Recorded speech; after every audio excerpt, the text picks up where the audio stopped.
nous démarrons l'analyse de ce matin par la politique. Mais avant, il y a sur ce plateau Laurent Roland Tonéikes et Hugues Hector Zogo. Bonjour Hugues Hector Zogo.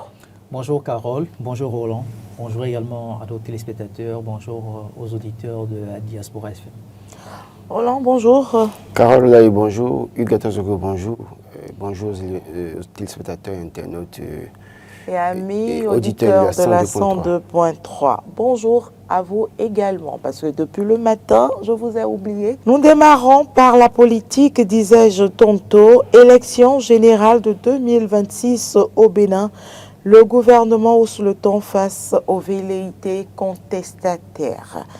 C'est suite à la sortie du porte-parole du gouvernement, Wilfried Léandre Ronduichi.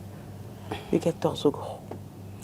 Le gouvernement est dans son rôle le plus absolu de pouvoir convier tous nos compatriotes à adopter des comportements, je vais dire, assez civiques, parce qu'on est en période sensible, une période au cours de laquelle il est important de faire très attention et de savoir que des élections devraient être des moments de fête, des instants où l'on puisse revivre le sens de la cohésion sociale et de l'unité nationale. Et quand certains citoyens pensent peut-être qu'ils ont le monopole, je vais dire, du désordre et qu'ils se permettent d'envoyer des informations assez douteuses dans la masse, je pense que l'attitude à adopter, c'est de pouvoir prendre ses responsabilités. Et le porte-parole du gouvernement, M. Wilfried Léandre Ronduichi, fait très bien aujourd'hui de partager la position du gouvernement avec nous par rapport à ces élections qui se préparent chez nous dans notre pays. 2026, c'est une année un peu plus sensible que les autres années au cours desquelles on a pu organiser des élections dans notre pays, parce qu'on aura 3 grandes élections, celle présidentielle, celle législative et puis les communales et municipales à la fois. Donc à partir de ce moment-là, nous devons pouvoir faire très attention aux actes que nous devons poser. Il y a la période de pré-campagne, il y a la période de campagne, il y a la période des élections proprement dites et il y a la période d'après-élection. Alors, quel est le rôle que chaque citoyen doit pouvoir jouer pendant cette période-là? Et quand on regarde les différentes institutions de la République, quel rôle chacune doit pouvoir jouer? Je pense que c'est l'occasion pour nous de faire le bilan.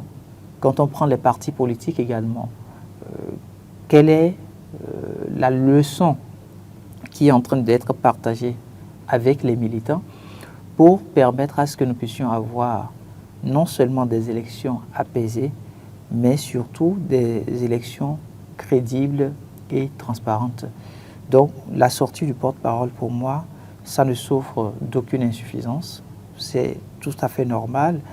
Et vous aviez en souvenir, je vais dire, le chaos de 2019 où on a eu des compatriotes qui se sont retrouvés dans la rue. La conséquence, c'est qu'ils se sont retrouvés en prison. Est-ce que la période des élections doit être une période au cours de laquelle on doit se retrouver en prison? Je ne pense pas. Et si nous sommes tous conscients du fait que pendant la période des élections, celui ou ceux-là que nous voulons élire ne sont que des citoyens béninois et qu'il faut accepter, peu importe le résultat des urnes, je pense quand même qu'il n'y a pas raison de se mettre dans la rue, de faire de tapage, on peut contester parce qu'on n'est peut-être pas d'accord avec des résultats, mais la loi y a prévu tout le processus. Vous saisissez les institutions compétentes, les institutions vont vérifier vous réclament des preuves s'il le faut. Si vous les partagez, vous aviez des hommes de droit qui sont là pour vous permettre de mieux apprécier effectivement si les termes que vous utilisez dans votre recours sont les meilleurs ou pas.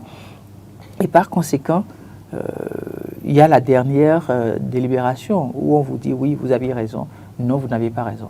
Maintenant, au cas où vous n'auriez pas eu raison, quelle attitude à adopter? Est-ce qu'il faut demander peut-être aux électeurs de son camp, ceux-là qui ont cru peut-être en votre projet de société, ou ceux-là qui ont eu de l'admiration pour vous, ou ceux-là qui, à un moment donné, ont compris qu'il fallait vous envoyer peut-être à l'Assemblée nationale ou vous les élire en tant que conseiller communal, est-ce qu'il faut demander à ce que tous ceux-là se mettent dans la rue? Quand ils vont se mettre dans la rue, la conséquence immédiate, c'est qu'on détruit les biens publics. Vous êtes élu pour permettre l'amélioration des conditions de vie. Alors, si avant qu'on accepte votre résultat pour dire que vous aviez été élu, on doit procéder à des casses, on doit tout ravager sur son passage, je pense que là, il n'y a plus question de raison. Donc pour moi, cette sortie, elle est assez importante, mais au-delà de cette sortie, il faudra aussi un travail de cohésion entre les différents responsables des partis politiques, peut-être autour d'une table, qu'ils puissent s'asseoir et se parler. Parce que ce sont les acteurs politiques, pour la plupart du temps, qui sont les premiers à pouvoir inviter les populations face à l'attitude à adopter. Ce sont des leaders. Et quand on est leader d'une communauté, pendant la période des élections, ce qu'on doit pouvoir faire, c'est d'adopter un langage de vérité, un langage de paix, ramener la balle à terre et se dire les élections, ce n'est pas la fin du monde. Si vous ne gagnez pas cette fois-ci, rien ne vous prouve que les prochaines fois, vous ne parviendrez à tirer votre épingle du jeu. On entendait une question. Alors, je vais partir d'une citation de l'ancien président Félix Houphouët-Boigny qui disait que la paix n'est pas un vain mot, mais c'est un comportement.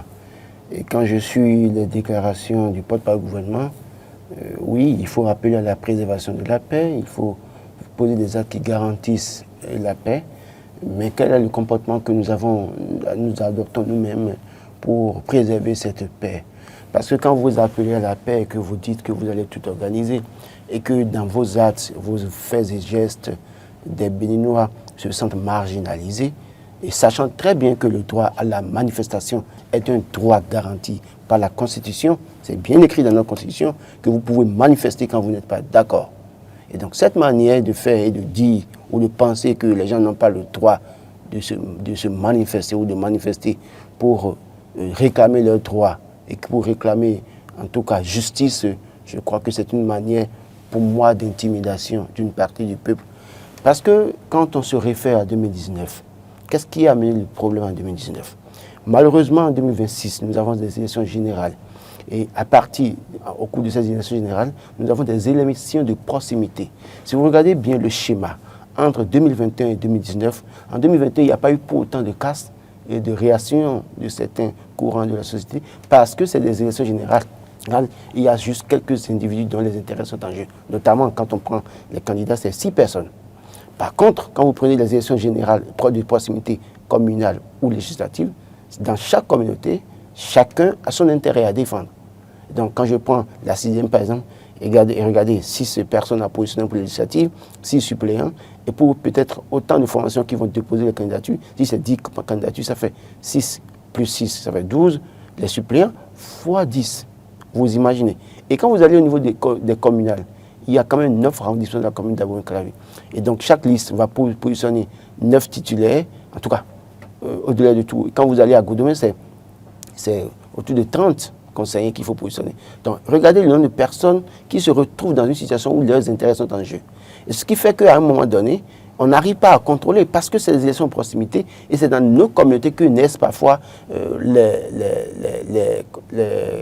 reproches, les remarques, parce que entre-temps, les gens ne se sont pas retrouvés sur la liste ou bien il y a eu des méthodes pour les empêcher d'aller aux élections, ou soit de les priver de leurs droits. Parce que, oui, vous savez, la question de la fraude électorale également. Et je crois que quand on suit un peu de ce que dit la conférence épiscopale, ils appellent à la paix. Mais en même temps, ils demandent des élections libres, transparentes et inclusives. Dès lors que le gouvernement qui est là, avec ces institutions de la République, les gens travaillent à organiser des élections inclusives, transparentes et libres, je suis sûr qu'on serait à l'abri de cette situation-là. Donc, si les gens veulent la paix, que les gens veulent que les décisions se comportent bien, c'est à eux de poser les pas, parce que c'est vous qui avez les leviers en main. Quand on prend les institutions de la République, on me dira que les institutions de la République sont indépendantes. Et pas pour autant, quand même, on sait d'où on vient et on sait qui nous sommes. Et donc, quand on regarde tout ça, et que vous avez tout le contrôle de l'appareil ou bien des institutions de la République, et qu'il y a des lois que les gens continuent de réclamer, il faut retoucher, il faut améliorer, il faut modifier, et que vous refusez, et que là, vous en arrivez à dire qu'il faut, on fera tout, en tout cas, il faut préserver la paix, je pense qu'il faut un comportement d'abord. Quel est le comportement adopté par le gouvernement aujourd'hui, les éléments du gouvernement, pour nous rassurer que la paix chèrement acquise à la confiance des forces vives de la nation sera préservée. Écoutez, le ministre de l'Intérieur est là. Vous imaginez, pour les décisions, bien les récépissés aux partis politiques, c'est le ministère de l'Intérieur qui décide. Quand vous allez aux élections, aujourd'hui avec le conseil électoral, on connaît les personnalités qui sont là-bas, qui siègent au conseil électoral et à la Sénat. Et quand vous regardez au niveau de la Cour constitutionnelle, on connaît les personnalités qui sont là-bas. Malheureusement, l'opposition n'a pas eu la possibilité d'envoyer quelqu'un, parce qu'ils n'étaient pas présents au moment où on choisissait. Et quand vous laissez ça, vous allez carrément au niveau des autres institutions de la République, et vous regardez un peu comment ça se passe. Alors, et quand vous regardez un peu les dispositions dans le code électoral qui aujourd'hui sont à polémique, malheureusement, à tort ou à raison, hein, chacun de sa position va dénoncer. Moi, j'ai mon avis sur ce code électoral que je demande qu'il faut relire, d'ailleurs comme beaucoup d'acteurs. Et quand vous regardez les dispositions, ou par exemple, nous allons aux élections et que les autres partis n'ont pas la possibilité d'avoir le procès verbal et que dans cette condition, vous n'avez pas d'éléments pour défendre ou réclamer vos droits à un moment donné devant la Cour constitutionnelle, il y a un problème, il y a mal donne. Parce que dès lors que vous n'avez pas le procès verbal qui sert de preuve, parce que le président du bureau de vote doit signer ce procès verbal. Et c'est un élément de preuve quand vous pensez que vos suffrages ont été détournés, vous avez au moins l'élément de preuve pour brandir pour dire attention à ce niveau d'intégrité. Mais justement, quand le porte-parole du gouvernement dit que le code électoral pose un défi uniforme à tous les partis politiques, écoutez, il ne ment pas. Non, le porte-parole du gouvernement, dans sa position, dira ce qui arrange la mouvance. Il ne dira jamais ce qui n'arrange pas la mouvance. Dans ce code-là, nous avons toujours répété. Je crois que, est-ce qu'on doit continuer même à parler de ce code? Parce que quand il dit que c'est un défi... C'est ça qui pose quand il parle de défi pour tous les autres, et que dans le même temps, j'ai soulevé la question du procès verbal, par exemple. Si vous allez aux élections, Carole Laye, vous êtes candidate, Octor est candidat, je suis candidat, c'est un exemple que je donne. Vous êtes de l'opposition. Lui, il est du BR peut-être, et je suis peut-être l'UP, le renouveau. Bon, je ne suis pas encore là-bas, peut-être que je viendrai. Donc, vous imaginez, nous allons aux élections et j'ai le procès verbal. Bon, puisque c'est nous qui sommes au pouvoir, qui contrôlons les institutions de la République, nous avons le procès verbal. Parce que, oui, on envoie les procès verbaux au niveau des coordonnateurs, c'est eux qui détiennent le procès verbal. Et que vous n'avez pas le procès verbal. N'oubliez pas cette affaire de caducité des pièces, quand même, qui a été évoquée en 2023, je ne sais quoi. Donc, à un moment donné, vous savez que vous avez eu peut-être recueilli 200 voix. J'ai eu peut-être 25 voix. Hugues Zougou a peut-être eu 115 voix. Et puis, il se fait qu'à un moment donné, puisque vous n'avez pas l'élément de preuve, vous allez devant la Cour constitutionnelle, quel est l'élément que vous pouvez brandir pour dire... Mais justement, il y a ceux qui suivent l'élection sur le terrain. Vous pensez que ça, c'est une preuve pour aller dire. Vous faites l'erreur, vous vous foutez, on vous envoie en prison. Parce que le problème, c'est qu'on vous dit d'accord. Ce que vous dites, vous pensez que Carole a eu 200 voix. Bon, où est la preuve? Parce que ce n'est pas un discours qui fait... Ce n'est pas le discours, c'est le document officiel que nous pouvons avoir au thème des élections dans les bureaux de vote. Le procès verbal qui sert de preuve. Si vous ne l'avez pas, c'est que vous pouvez aller ressusciter votre ancêtre. Quand ils sont sur le terrain, c'est à eux d'avoir les documents ou les copies ou peut-être les photos, les vidéos de ces documents. Je vous prie alors de relire le code pour dire, est-ce qu'ils ont la possibilité de l'avoir? C'est de ça qu'on parle en réalité. Et puis après, il y a des discussions quand on parle de défis communs à tout le monde. Mais le défi commun. Mais n'oubliez pas quand même que l'accord de gouvernance en question, qui va arranger les partis de mouvance dans certaines localités, c'est un fait. Parce que même ils sont conscients que dans certaines localités, il va être difficile pour certaines formations politiques de la mouvance d'avoir les 20% dans certaines localités. Et je peux pas tout ça. Donc quand je pense qu'au-delà de tout, travaillons, nous voulons la paix pour 2026, il va falloir travailler pour cela, mais il faut que le gouvernement, surtout les acteurs en charge des élections, essaient de réfléchir pour voir qu'est-ce qu'on peut faire pour que les gens n'en arrivent pas à réclamer leurs droits, à demander une justice, parce qu'en fait, à un moment donné, ils se sentiraient peut-être lésés ou marginalisés.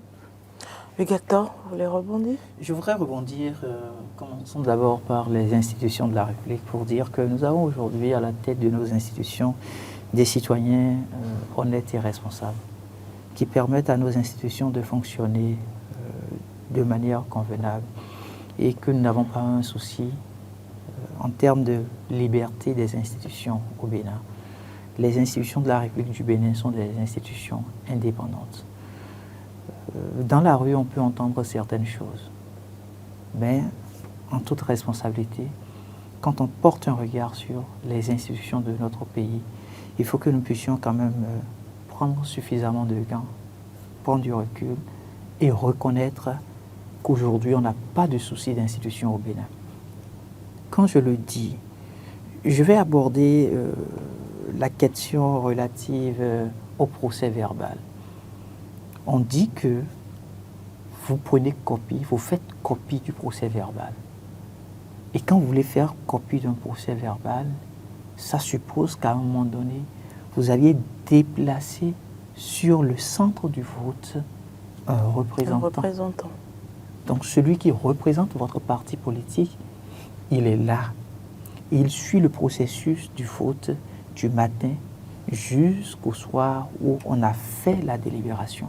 Le code électoral vous permet d'avoir copie du procès verbal. Ça, c'est dit dans le code électoral. Alors, quel est l'avantage que les partis politiques ont aujourd'hui à distiller de fausses informations au niveau des populations? Puisque le code vous donne cette possibilité d'avoir la copie, prenez les dispositions pour avoir de représentants au niveau de tous les bureaux de vote. On ne peut pas vouloir diriger un pays et se permet de dire, bon, sur peut-être 10 000 postes de vote, on va juste déplacer des représentants sur 2000 postes de vote. Et les 8000 postes de vote restants, n'est-ce pas des citoyens béninois qui se retrouvent là? N'est-ce pas des citoyens que vous voulez diriger qui se retrouvent au niveau de ces localités? C'est ça le vrai défi. Et ça nous renvoie à la question de qui sont ceux-là que les partis politiques envoient au niveau des bureaux de vote. C'est ça. Ceux qu'on envoie là, est-ce qu'ils sont effectivement des militants responsables? Est-ce qu'ils sont des militants engagés? Est-ce que ce n'est pas à la veille des élections, parce qu'on a manqué d'avoir de personnes adéquates pouvant répondre effectivement de l'urgence de ce défi-là, qu'on est allé chercher peut-être un étudiant qu'on ne connaissait ni d'Anna ni d'Ève, pour dire, bon, viens représenter le parti UPR, viens représenter le BR, viens représenter Renaissance Nationale, Mouel Bénin, les démocrates et consorts.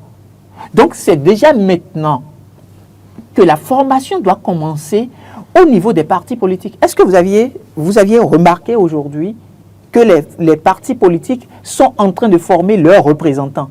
Est-ce que vous l'avez remarqué? Non. Or, la société civile actuellement est en train de s'organiser.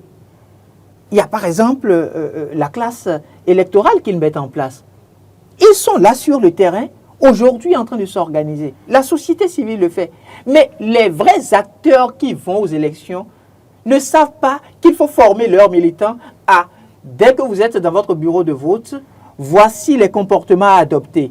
Dès que vous vous retrouvez dans votre bureau de vote, quand il y a irrégularité, voici l'attitude à adopter. Ils ne le font pas. Ils attendent pratiquement le jour du vote, la semaine où le scrutin doit avoir lieu, pour commencer par courir dans tous les sens. Ok, tel chef quartier, toi, combien de jeunes peux-tu mettre à notre disposition pour qu'on puisse les envoyer au niveau des bureaux de vote? Dans ces conditions-là, vous ne pouvez jamais gagner des élections de façon crédible. Parce que vous n'auriez pas mis en place l'arsenal nécessaire pouvant vous permettre de revendiquer vos droits. Le code vous permet de revendiquer vos droits.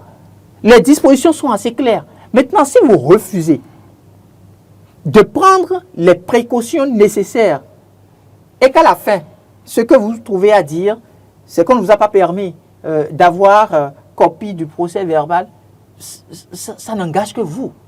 Je me permets de le dire de cette manière-là. Ça n'engage que vous. Il faut qu'à un moment donné, quand il s'agit des élections, que nous puissions faire très attention et tenir le langage approprié. Je vais vous donner un exemple très simple. Prenez le cas Patrice Talon. À la veille des élections de 2016, Patrice Talon n'était pas du tout partant pour gagner les élections présidentielles au Bénin. On a un super Boniaï avec Lionel Zinsou, un candidat apprécié pratiquement par la plupart des concitoyens béninois, parce que tout le monde est d'accord du fait que c'est un cadre. Vous êtes sûr? Non, ce que je vous dis, c'est même Patrice Talon a reconnu. Mais c'est un cadre. La capacité, d'accord? Même Patrice Talon Vous savez pourquoi il a échoué? Oui, il a échoué parce qu'à un moment donné, on a travaillé sur le plan de la communication politique. Ce qui a beaucoup basculé pour que Lionel Zinsou n'ait pas pu tirer son épingle du jeu. C'est le débat qui a été fait au niveau de l'ERTB. Où, à un moment donné, Patrice Talon, avec de la communication politique, a pu le déstabiliser sur le plateau. Il ne pouvait pas s'attendre à un certain nombre de choses parce que dans la sociologie de l'environnement où il s'est retrouvé, ces éléments-là n'étaient pas des éléments qui rentrent en ligne de compte dans un débat politique pour les acteurs qui doivent se retrouver aux élections présidentielles. Mais voilà que c'est arrivé. Et on se retrouvait pratiquement à quelques jours des élections présidentielles, du dernier tour, si je ne me trompe. Donc voilà, c'est pour vous dire qu'aujourd'hui, pour moi, le défi qui s'impose, c'est le défi de la formation du militant au sein de chaque parti politique. Que le militant soit membre de la mouvance présidentielle ou qu'il soit de l'opposition, que les partis politiques prennent leurs responsabilités. Vous aviez aujourd'hui, ne serait-ce que les grands partis, je ne parle que des grands partis, il y a le financement public. Qu'est-ce qu'ils en font? Vous entendez, il y a plus de 500 millions que tel parti a gagné, il y a plus d'1 milliard que tel autre parti a gagné. Qu'est-ce qu'ils en font? C'est maintenant qu'ils doivent former les acteurs. Et quand je parlais du cas de Patrice Talon, vous avez vu que ce qui s'est passé, c'est grâce aux réseaux sociaux que Patrice Talon a remporté les élections. On aura beau traiter les institutions de tout ce que nous savons, mais dès que vous mettez en place une machine susceptible de vous permettre de démontrer à la face du monde que effectivement vous aviez remporté au niveau de tel bureau de vote, il y aura quelle balance au niveau des institutions de la République. Donc pour moi, c'est assez clair. Ceux qui vont aux élections aujourd'hui doivent travailler. C'est vrai, Roland a parlé d'élections de proximité. OK? Les élections de proximité, c'est un fait. Mais c'est parce que vous êtes parti à une élection de proximité et qu'on vous a déclaré non admis, que vous allez demander tout de suite aux gens de se remettre dans la rue sous prétexte que la loi fondamentale vous donne le droit de manifester. On vous donne le droit de manifester. Mais la loi fondamentale ne vous a jamais dit de faire des casses publiques. C'est ça les réalités. Vous prenez le cas de Kadjeoun. Vous n'avez pas vu ce qu'on a détruit pour un compatriote béninois à nous, à Kadjeoun, parce qu'il y a eu une manifestation. C'est la Constitution qui donne ce droit-là. La Constitution vous donne le droit de manifester, mais la Constitution ne vous demande pas d'aller attaquer des immeubles privés. Donc, à un moment donné, qu'est-ce que nous voulons? Est-ce que nous voulons effectivement la paix? Si nous voulons la paix, nous devons adopter un langage de vérité. Je voudrais d'abord remercier Hugues pour son manque de courtoisie en pensant que ce que je dis, c'est un débat de rue. C'est quand même louable que sur un plateau de télévision, on en arrive à traiter les propos des autres comme des points de vue de rue. Écoutez, je n'ai jamais encouragé la violence. Je n'ai jamais encouragé la violence. J'ai dit, et je le redis, ceux qui demandent qu'on observe un comportement de paix doivent nous aider à poser des actes qui rassurent et garantissent la paix. Parce que, qu'on le veuille ou non, oui, on n'a pas un problème d'institution, c'est les personnalités qu'il faut respecter. Mais c'est à eux de nous surprendre au thème des élections de 2026. Parce que le constat est que c'est un fait.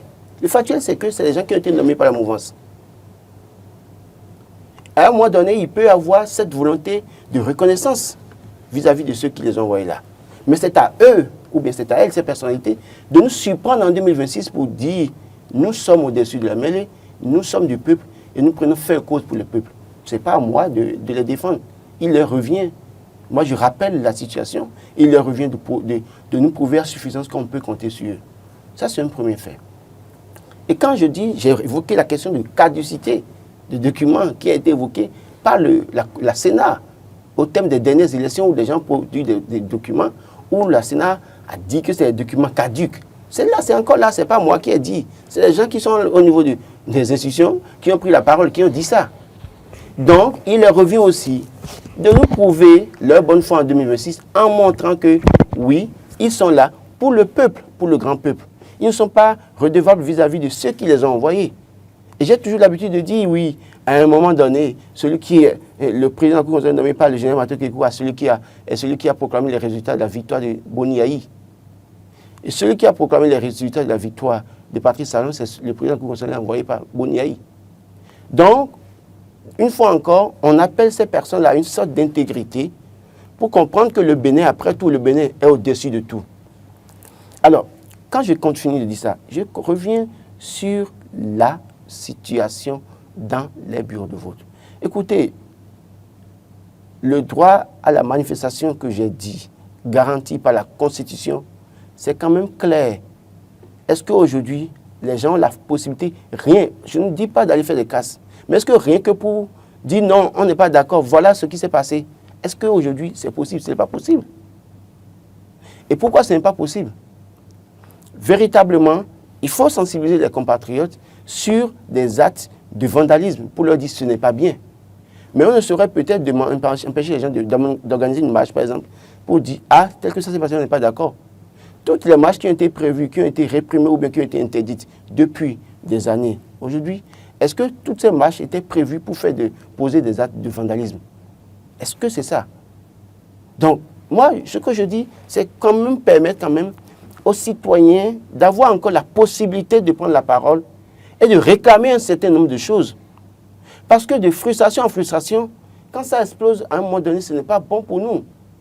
Et je le dis, si ça explose aujourd'hui là, parce que quand on le dit, les gens pensent que bon, nous on est peut-être hors danger et que nous appelons au danger. C'est pas ça. Si ça commence là, moi j'ai pas les moyens d'aller quelque part. Je serai peut-être dans mon cas là, peut-être ça va commencer, puis ça va dégénérer, peut-être que Dieu nous en préserve. Ça n'arrivera, plaise à Dieu ou plaise au ciel. Au nom de Jésus, ça n'arrivera pas. Mais au moins, au moment, Jésus n'est pas que pour le Bénin seul. Dieu n'est pas que pour le Bénin seul. Travaillons à rassurer nos concitoyens. Travaillons à faire en sorte que, oui, nous demandons quelque chose, mais nous posons des actes pour que demain, là, qu'on ne dise pas que c'est nous. Écoutez, qu'on le veuille ou non, quand ça commence, les situations qu'on a connues sous Boni Yayi, là, aujourd'hui, tout le monde, quand les gens prennent la parole, même le dernier enfant prend la parole, avec ce qu'on dit, il dit que c'est Boni Yayi. Et demain, s'il y a des choses qu'on doit reprocher pour dire ça n'a pas marché à tel moment, les gens ne parleront même pas du porte-parole du gouvernement. Parce que lui, c'est pas à lui qu'on a confié la destinée du pays. On parlera de Patrice Talon. Et lui qui a dit qu'il a dit au cadre de concertation d'opposition, qu'il est en train de finir. Quand on est fini, on veut finir, on est en train de finir, on fait bien les choses. C'est une invite pour que les choses se fassent bien dans les règles de l'art et que nous puissions nous souvenir de ce que le Bénin est au-dessus de tout. Quand ça commence, Patrice Talon a la possibilité de quitter le Bénin avec ses enfants. Boni Yayi peut partir, certains députés sont là, peuvent partir, mais nous qui sommes sur ce plateau-là, sauf si nous avons des parrains qui peuvent nous mettre dans leur valise et partir avec nous. Sinon qu'en réalité, c'est notre rôle d'interpeller aussi les gouvernants pour les inviter à dire, oui, vous voulez la paix, mais il faut que vous-même vous posiez des actes pour nous rassurer, pour que nous puissions avoir des élections libres, transparentes et inclusives. C'est très important. Aux téléspectateurs et amis auditeurs et également internautes de faire la part des choses sur les discussions sur ce plateau. Nous allons poursuivre toujours dans le même registre. Échéance électorale de 2026, la CEB prône la paix. Hugues Hector Zogo, voilà la conférence épiscopale qui sort une fois pour convier les acteurs politiques à pérenniser cette paix chèrement acquise au Bénin. Si tant est qu'il n'y a rien de grave qui se profile à l'horizon, croyez-vous que tous les acteurs, que ce soit des acteurs politiques, que ce soit la société civile, que ce soit les acteurs religieux, soient en train de tirer la sonnette d'alarme? Parcourons un peu l'histoire politique de notre pays. Depuis 1990, ça pourra nous permettre de mieux comprendre. La conférence épiscopale du Bénin se retrouve toujours dans cette dynamique-là d'appeler à la paix, que l'on soit en période de campagne ou que nous ne soyons pas en période de campagne. C'est un travail permanent dans lequel l'Église catholique se retrouve. Et à l'issue de la 75e session plénière ordinaire qui a eu lieu à Tianvegui les 21, 22, 23 mai 2025, comme à son habitude, la conférence épiscopale du Bénin a pu sortir un communiqué final. Et le point 11, c'est le point qui concerne les élections. Je le signifie pour que nous puissions comprendre que la conférence épiscopale n'est pas là que pour les questions électorales. Parce que ça a donné aussi cette impression à un moment donné que, bon voilà, la conférence épiscopale, dès qu'elle sort, c'est pour alerter sur un éventuel danger. Non. La conférence épiscopale, à travers sa session plénière ordinaire, traite de plusieurs dossiers. Et au rang de ces dossiers, il se fait qu'il y a la question électorale qui est... Vous êtes journaliste, l'information a toujours été un choix. Oui. Chacun choisit l'angle qui l'arrange. Justement. Donc, à travers les priorités également. Les priorités, mais la conférence épiscopale l'a mise en dernier point. Il n'y a eu que, sur le communiqué final de la conférence épiscopale, il n'y a eu que 11 points. Et c'est le 11e point qui se fait... Qui concerne tout le peuple. Mais les autres, si vous voulez, je vais partager avec vous quelques autres éléments pour que vous puissiez comprendre que tous les points concernent en fait la nation béninoise. Ce n'est pas que il y a eu un point réservé juste à un certain nombre de citoyens, non. Quand vous prenez la question de la viabilisation des régions, par exemple, n'est-ce pas une question qui concerne tout le peuple béninois? La réponse, elle est oui. Et pourtant, alors, venons-en au dernier point, le point 11. La conférence épiscopale, à travers son communiqué, dit, je cite, « Au volet politique, alors que les regards sont désormais tournés vers les échéances électorales de 2026, les évêques du Bénin invitent tous les acteurs politiques, les institutions de la République, les organisations de la société civile et l'ensemble du peuple béninois à œuvrer dès à présent à la préservation d'un climat de paix dans la justice et la vérité. Il convie à des actions concrètes qui garantissent les élections libres, inclusives, transparentes et apaisées dans le respect des droits et libertés fondamentales. Ils exhortent chacun à éviter les discours incitant à la haine, à la violence, aux manipulations de tout genre et à privilégier le dialogue, le respect mutuel et la préservation des acquis démocratiques. Par conséquent, ils encouragent chaque acteur politique et chaque citoyen à être artisan de paix et de justice pour le plus grand bien de notre nation. Vous voyez, le dernier point donc, de ce communiqué final est assez précis. Nous avons souvent tendance à rejeter le tort pour la plupart du temps sur les acteurs politiques, oubliant le rôle du citoyen que nous sommes. C'est d'abord le citoyen. C'est d'abord le citoyen qui, à travers la démarche républicaine, se dit, quoi qu'il advienne, ça ne passera pas par moi. Et oui, rétablir la vérité et la justice, c'est ce qui nous permet d'avoir la paix. Et je me permets d'utiliser de plus en plus une expression du professeur Joseph Diogbenou. Il parle de la paix-compromission. Il faut peut-être chercher à comprendre ce que représente la paix-compromission. Et aujourd'hui, je me rends compte, quoi qu'on puisse lui reprocher, qu'il a aussi une part de vérité dans ce qu'il dit. La paix-compromission.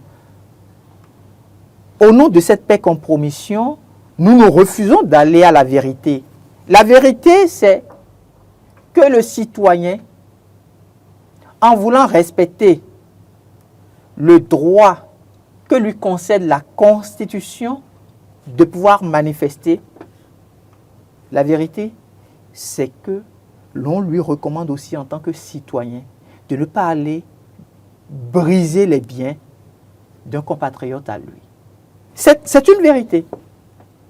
Mais au nom de la paix-compromission, nous refusons d'accepter cette vérité-là. Et nous brandissons tout le temps la paix, la paix, la paix. Oui, la paix. C'est des actes qui nous conduisent à la paix. Mais le langage aussi est un fait de paix. Les mots que nous utilisons sont aussi des mots qui nous conduisent à la paix ou non. La conférence épiscopale, à travers ce communiqué-là, si vous rentrez dans la masse, on vous dira tout de suite que la conférence épiscopale est contre le gouvernement en place.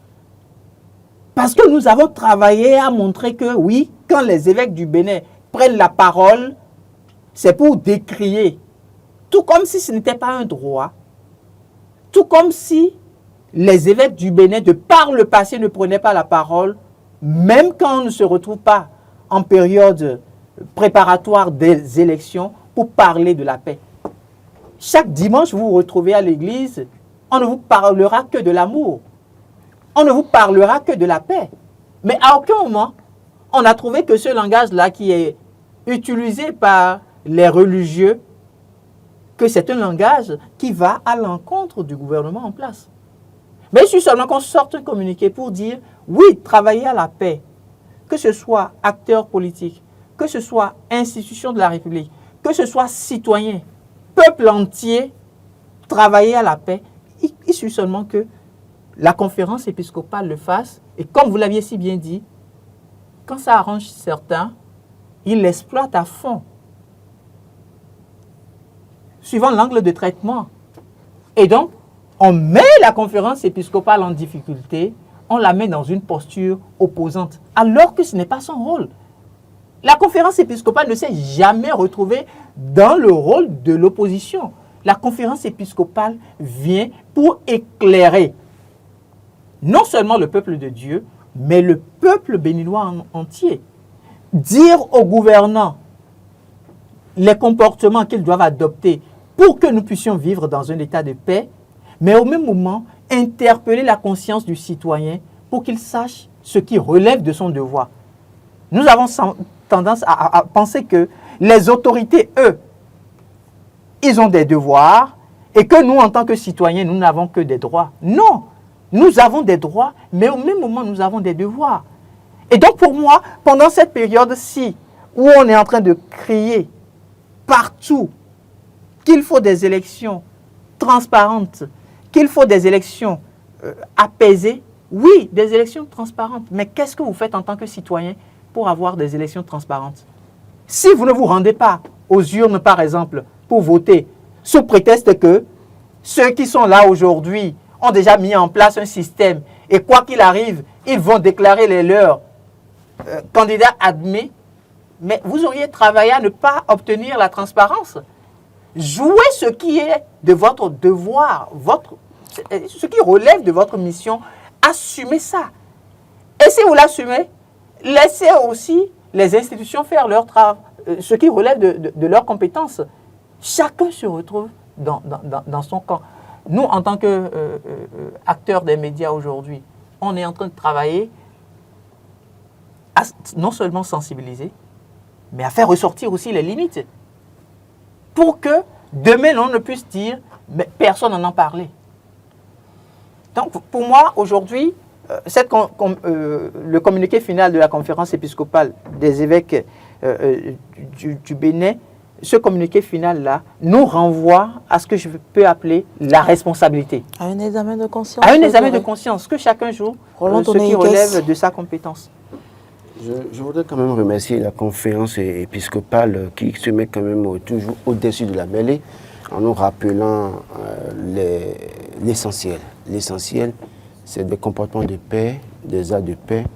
Et je voudrais juste peut-être rafraîchir la mémoire aux Béninois, que chacun prenne son smartphone et essaie de taper la sortie de la conférence épiscopale, notamment sur le code électoral, et de voir ceux qui se sont attaqués à la conférence épiscopale.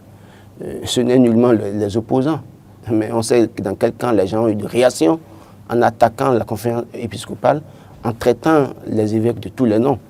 Donc aujourd'hui, au-delà de ces attaques, la conférence épiscopale, les évêques qui quand même se mettent toujours dessus la mêlée pour rappeler que nous devons avoir des comportements de paix. Et c'est ce que je disais tout à l'heure, c'est-à-dire que oui, les opposants, et je les insiste là-dessus, doivent avoir un discours qui garantisse la paix. Manifester, mais pas manifester dans la violence et dans le désordre. Et puis, les acteurs de la mouvance, faire ce qu'il faut faire pour ne pas en arriver à frustrer les autres. Et puis, les leaders, les institutions de la République, que chacun joue sa répartition en se mettant au-dessus de la mêlée. Donc, je crois que véritablement, le discours n'est pas pour autant, ce n'est pas un discours à la messe, mais c'est un discours pour inviter les gens à avoir des comportements de paix. Je le disais, et la conférence épiscopale aujourd'hui, quand on suit leur sortie, on se rend compte qu'ils ne sont ni pour, comme on dit chez nous, Zessou, ni pour Sagbo. Leur problème, c'est de pouvoir faire en sorte que tout se passe pour le mieux, le bien des Béninois. Écoutez, quand ça dégénère, les chrétiens, on ne fera pas la part entre chrétiens et musulmans ou animistes ou tout ce que vous voulez. C'est-à-dire que tous les Béninois seront concernés et il faut quand même apprécier et féliciter la conférence épiscopale pour cette attitude parce que on a tout fait d'oublier que la conférence des forces vives de la nation a été quand même dirigée de maître par Monseigneur Isidore de Souza, qui a quand même joué un rôle assez important, prépondérant. Et donc, la conférence épiscopale, à la veille de chaque élection, appelle les citoyens à avoir des comportements de paix. Et cela veut dire que, où que nous soyons de UPBR, que nous soyons je ne sais quoi, PRD, si ça existe encore, que nous soyons Renaissance nationale, que nous soyons Moël Bénin, que nous soyons MNFN ou bien démocrate ou je ne sais quoi, nous devons avoir des discours qui garantissent la paix. Nous devons poser des actes qui garantissent la paix.